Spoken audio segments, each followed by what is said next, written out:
What is up, my Pika crew? This is the ThePikaWu, and welcome to another X and Y Wi-Fi battle.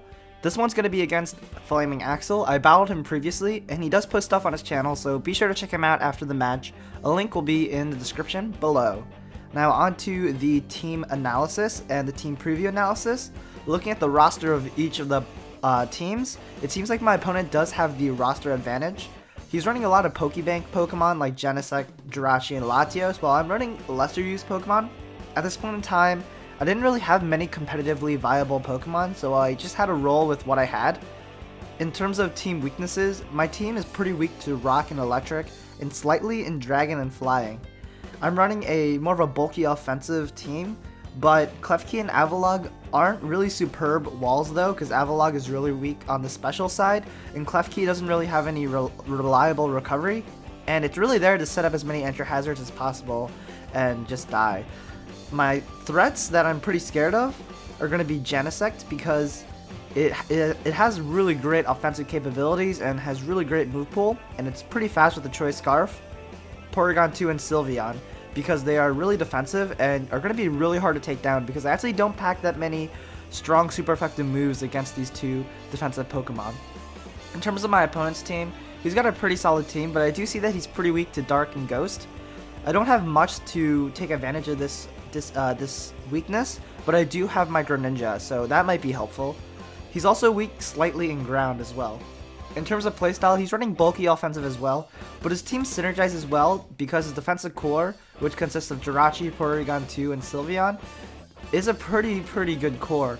It is kind of weak to Ground, but it can take a lot of hits, and it is pretty solid. In terms of threats, Vivillon is going to be a pretty big threat because I can status its team and slow down some of his important Pokemon. And I also have Dragonite, which to a certain degree can be a pretty big threat if I do get 2 Dragon Dances up. So that is going to be the team analysis. Hope you guys enjoy the battle, and yeah, enjoy. So I'm going to lead off with my Vivillon because it does carry the Focus Sash item and I can live any hit. And it deals decently well against his potential leads, which are his Jirachi and his Genesect. So I'm going to go ahead and go for the Sleep Powder. I should be able to outspeed most Jirachi sets. Usually those that are more bulky don't really carry that much speed, usually around 40 EVs in speed. So the fact that I do outspeed him means that he's either physically defensive or specially defensive in some way.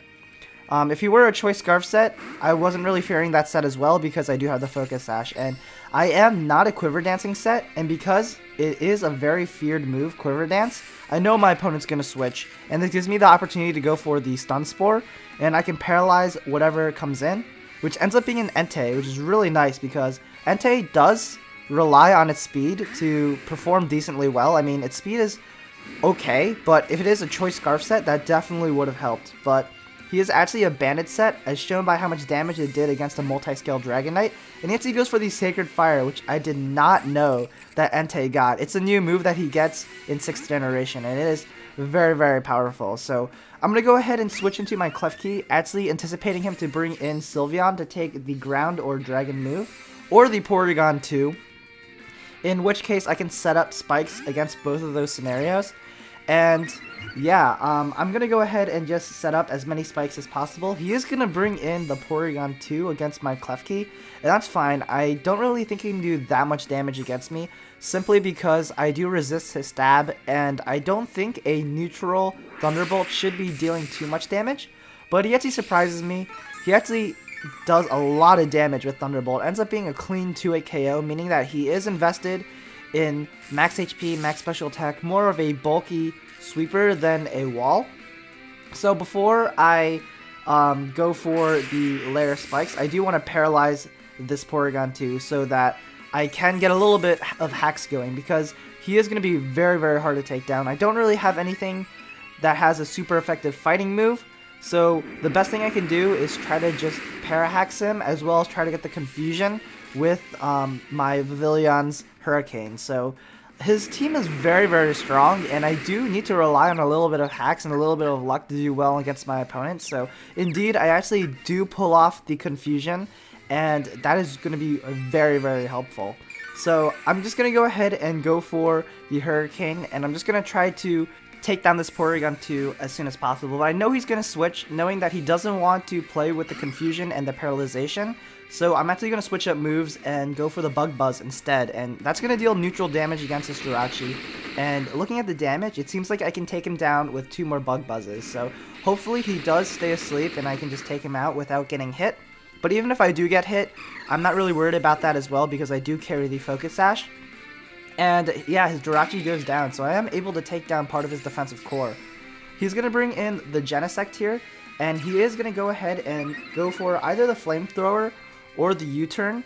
And I know he's most likely to go for the U-turn because he doesn't want his Genesect to become asleep, because that would be a problem since that is his fastest Pokemon on his team, and I would have just crippled it. So instead of actually going for the Sleep Powder, knowing that he has his Entei paralyzed and statused already, I'm going to go ahead and deal as much damage as possible with the Hurricane. And unfortunately for me, I am going to miss. And that's going to serve huge in the battle because I don't have Stealth Rocks. So Entei is going to be a constant threat, and it's going to constantly pressure me because Spike's damage isn't doing enough, and Entei is pretty bulky, especially Choice Banded sets. As he stayed in, thinking that I can live an Extreme Speed, even from a banded set, which was kind of a misplay. I thought it was just a base 80 attack, and I still had like 75% HP. I thought I could live it, but unfortunately I lose my Pavilion. And that was my key to winning, because it was just very, very powerful and very fast. So I'm going to bring in the Avalog to take the Extreme Speed now, but what I should have done was conserve my Pavilion and let my Avalog take either the Extreme Speed or the potential Sacred Fire, because Avalog really isn't that important on my team, and it isn't going to be able to Rapid Spin anything because my opponent doesn't really have Entry Hazard Setupper, and it's not really that great of a Pokemon, so, well, at least for this battle. But I know that if I bring this Porygon 2 low enough to around maybe like 60-50% health, I know I can Revenge Kill with my Mega Alakazam, because it is the only Pokemon that does carry a fighting type move. It is Focus Blast, and it is a 70% accurate move, but I do need to hit it in order to deal with this Porygon 2. So I am going to bring in the Mustache, the Alakazam, and instead of Mega Evolving and going for the Focus Blast, I had to go for the Psychic. And the reason why was simply because I ran out of time and the DS actually chose a move for me. So that was really, really bad, because now he can take me out with a Tri-Attack. But I am going to live with 1 HP, so that is very lucky. And I can finally take him down with the second Psychic with this Mega Alakazam. But unfortunately for me, I do take unnecessary damage. I could have got the Trace, the special attack boost, and I could have taken him out with the Focus Blast. But I guess it didn't really matter too much in the long run as long as Porygon 2 is taken out, because he still has that Genesect still lurking around, and because it is a Choice Scarf set, it can always take down my Alakazam in one hit. So he is going to try to Revenge Kill me with this Genesect, and I don't want to let that happen because Alakazam is still an asset to my team. It is the fastest Pokemon I have, so I am going to bring in another Pokemon to take it, and I do decide to take it with the Dragonite because I do resist the U-turn, and Dragonite is my only possible switch in anyways, because Greninja would just die to a U-turn, and things are not looking good for me. So I'm thinking of what to do, and hopefully I am going to lure in the Latios, because I still have some sort of strategy. I need to keep Dragonite alive simply because he has the Entei still lurking around, and with the Choice Band Extreme Speed, it can deal a ton of damage against both my Greninja and my almost dead Alakazam. So that's why I switch out into Greninja, and I was actually hoping he would go for the Dragon Pulse, because he went for the Dragon Pulse in the last match, so I thought he didn't carry Draco Meteor. But if he went for the Dragon Pulse and I lived, or if he missed the Draco Meteor, I had a chance to defeat his team, and that was the only way I could defeat his team. So that's why you saw me go for a very, very ballsy play there. And now that this Greninja is down, I really don't have anything to take down this Latios in one hit. And the last two Pokemon I have are my Alakazam that's almost dead and my Dragonite that's almost dead. So the only way that I can win is that if he misses Draco Meteor and I set up enough Dragon Dances with Dragonite.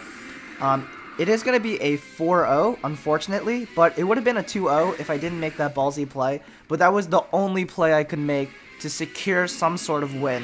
And unfortunately, my plan didn't work, and it is going to be a 4-0 instead of a 2-0. But It ended up being still a really great match nevertheless. I still did decently well with lesser used Pokemon, so yeah, hope you guys enjoyed this battle. If you guys did, feel free to leave a like, a favorite, and a comment. And thanks for watching. Stay tuned for the comment question of the day. Be sure to check out my Facebook and Twitter page for early release. And yeah, shout out to Flaming Axel for Pavilion as well as the Dragonite. Super fun time for the Greninja. Daniel for the Alakazam. Wally for Avalugg. And Sander for the Klefki. Thanks for watching, and I'll see you guys later. Peace.